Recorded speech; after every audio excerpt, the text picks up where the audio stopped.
Hello, doers. Welcome back to our channel, Devintelle. Today we will see how to create maintenance from the ticket form. So let's see about that. You can see here our module, Dev Maintenance Help Desk. First install this module, so click on this activate button. Now our module is installable. First go to settings, go to user and see here these options for create maintenance. Allow these. Now go to hide this app.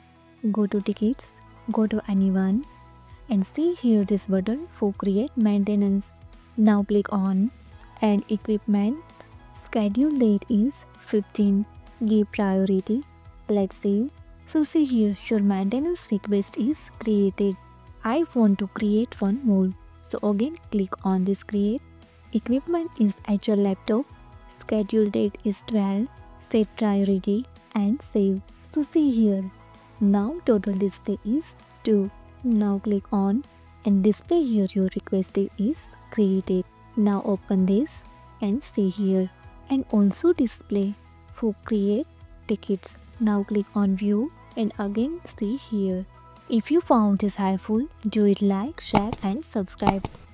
Thanks for watching this video.